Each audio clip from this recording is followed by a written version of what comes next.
¿Qué tal, queridos amigos? Resulta que las obras faraónicas, que dicen que son las obras que van a representar a la TTTT en el futuro, nos están saliendo muy caras, ¿eh? 356 millones de pesos más tendrán que invertirse en el Tren Maya por los distintos trazados para eludir, según dicen, los lugares emblemáticos, como por ejemplo las zonas arqueológicas, los bosques. Ya se llegó al absurdo de decir que se van a trasplantar los árboles de la selva maya. No saben ni de lo que están hablando. Para poder justificar el paso del Tren Maya entre los bosques y la selva del Mayab. Esto significa que sería un esfuerzo titánico, además de que probablemente se mueran los árboles y se los cortan de raíz. Y si se llevan toda la raíz, tampoco es augurio de que pueda vivir el árbol al que se le trasplante. Lo más probable es que se mueran. Pero esto pues creo que es cuestión de ambientalistas. Nosotros los periodistas que somos tan tontos no podemos entender que sí puede lograrse matar a un árbol y luego revivirlo. Si fuera ser humano sería como Lázaro, el de la Biblia. Pero bueno, así es como piensan los miembros de la Cuarta Transformación. Y mientras tanto, el acoso contra el Instituto Nacional Electoral se manifiesta cada vez más. Pero lo extraño es que el Instituto Nacional Electoral, y hay que decirlo de una vez, está asumiendo una serie de medidas que resultan contradictorias para justificar la posibilidad de llevar a proceso al presidente de la República, proceso de revocación. Están ahora como los censores del INEGI, visitando casa por casa, haciendo un muestreo para ver si las firmas que están registradas son válidas o no lo son. Esto a mí me parece un tanto cuanto inútil y asfixiante. Pero de acuerdo a las estadísticas del INE, en el muestreo salió que el 25% de las firmas no son válidas, que los que fueron entrevistados, de unos 800 y pico, solamente el 75% reconoció que sus firmas eran auténticas. Con esto pues se reduce la espera de las firmas, pero aún así sí se alcanza fácilmente a cumplir con el requisito legal. Lo extraño de la situación, lo muy extraño de la situación, es que el INE pareciera que tampoco está muy interesado en llevar a cabo la consulta. O quizá, como dicen algunos de los consejeros, lo que buscan es que no haya ningún pretexto por parte, sobre todo de la oficialidad de Morena, para decirlo concretamente, en el sentido de que hay alguna falla en el consumo de las firmas. Ya parece que las firmas que se tuvieron que recabar, entre ellas la mía, la aporté con todo júbilo, pues resulta que están en veremos, a ver si son auténticas o no.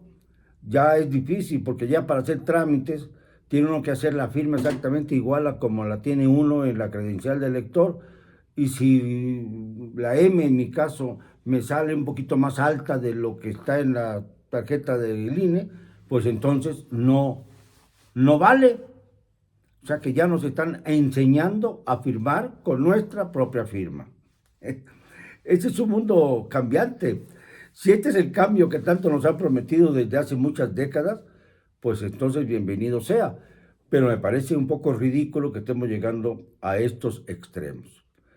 Mientras tanto, sigue la disputa entre el presidente de la República y Ricardo Monreal, que también es morenista, aunque fue, vamos a ver su currículum partidista de este señor senador Ricardo Monreal. Fue priista de 1975 a 1997. Esto es 22 años como priista. En el 97 se molestó porque no le dio el PRI la candidatura del gobierno de Zacatecas y entonces abanderó al PRD, y con el PRD fue gobernador de Zacatecas del 98 al 2004.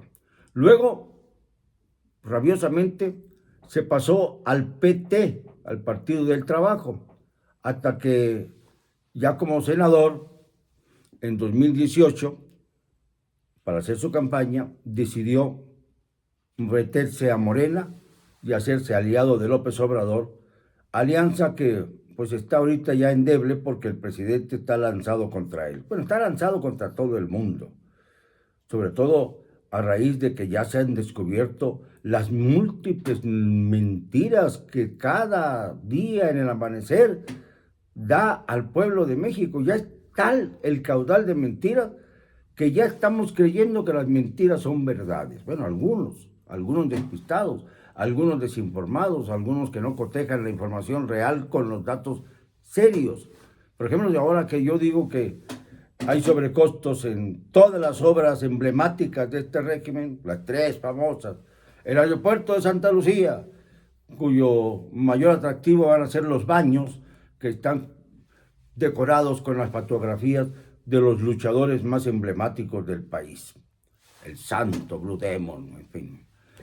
Y resulta que, pues no deja de ser una estación de camiones de los años 40, pero bueno, eso ya no hay remedio. Dice que la va a inaugurar el 21 de marzo y están ya construyendo los accesos.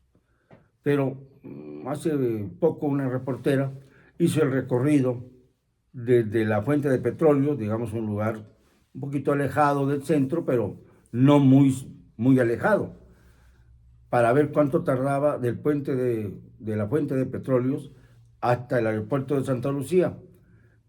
Y sin mucho tráfico, porque pues ahora como que se ha aminorado el tráfico, acaso por el temor a la pandemia, hizo 2 horas. 2 horas. Imagínense ustedes, vamos a ver, exigen en el aeropuerto, en todos, seguramente también deberán hacerlo en el pomposo Felipe Ángeles, que yo creo que aspira el presidente que algún día se le cambie el nombre para que sea aeropuerto AMLO. Sería de justicia, ¿no? Pero como él no quiere ser él quien bautice las obras con su nombre ni las calles, pero eso sí, le dio qué gusto le dio que se inaugurara una estatua suya por ahí en el Estado de México, que fue derribada al día siguiente. Por algo será.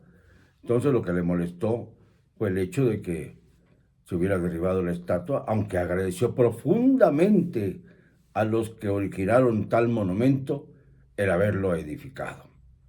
O sea, ya se siente con el derecho a ser llevado a los grandes altares de la República. A lo mejor le ponen su estatua, yo creo que es su esperanza, que en la glorieta esa de Colón, que es el foco de infección más grave que hay en el país, porque cualquier turista que recorre el paseo más importante de la Ciudad de México, pues se dará cuenta de que algo no anda bien en el país.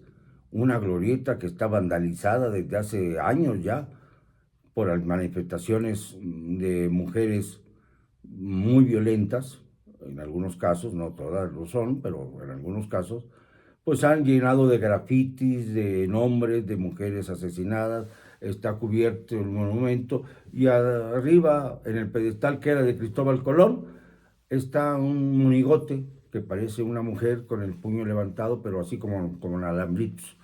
Y esto es la manera con que se presenta la capital del país a los turistas que seguramente recorren como uno de los atractivos más importantes del país y de la capital, el Paseo de la Reforma.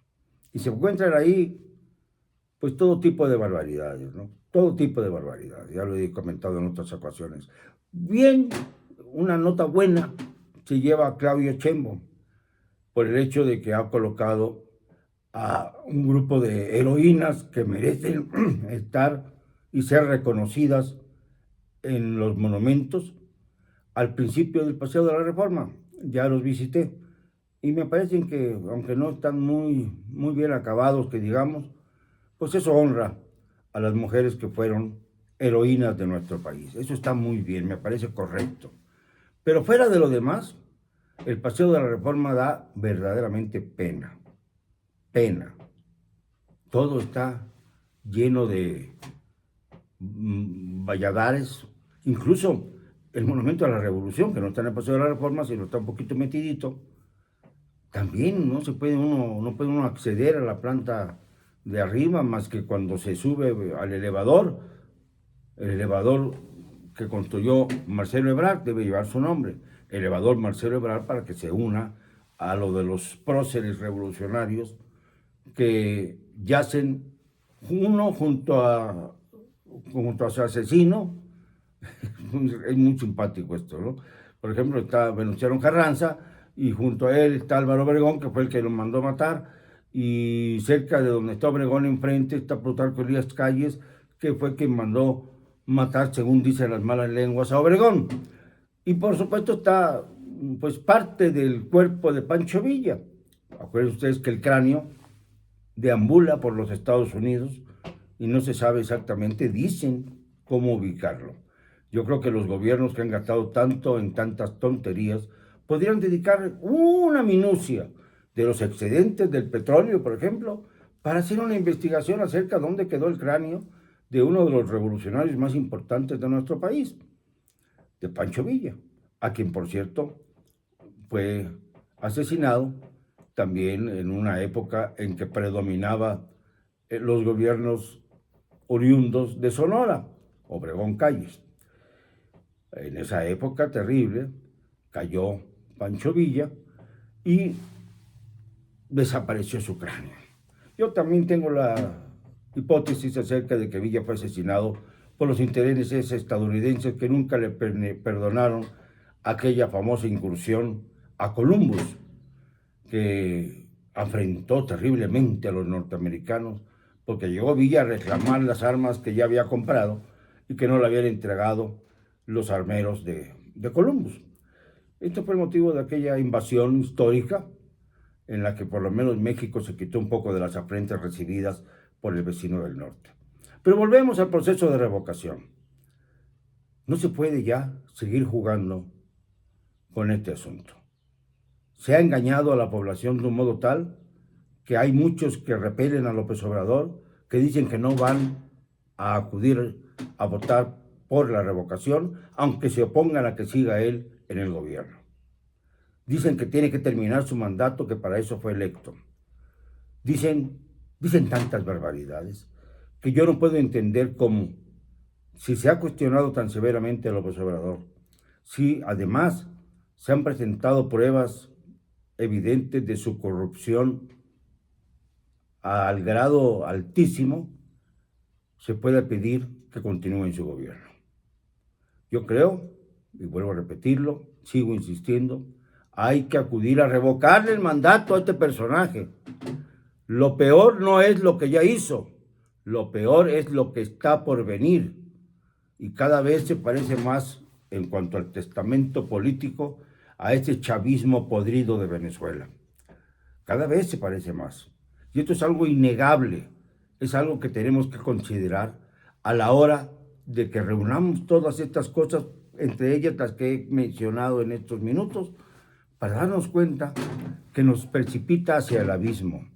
No es el hecho de que mencione cada vez que sufre una crítica o que padece de egolatría, que se induzca que los que están en contra suya necesariamente son conservadores, porque el más conservador de todos es quien quiere conservar el estado de cosas, y ese no es otro más que Andrés Manuel López Obrador, el más conservador de los mexicanos, el que quiere que permanezcan los ricos como ricos y los pobres creyéndose que están mejor que antes. Fíjense hasta dónde llega la manipulación colectiva. Esta manipulación colectivamente solamente se va a poder resolver si somos capaces de revocarle el mandato a López Obrador. Si no, seguiremos esperando y cada vez con menos posibilidades de hacer valer nuestra democracia y nuestra libertad. Perdónenme, no me van a callar. Y lo digo y siempre, con cero cobardía.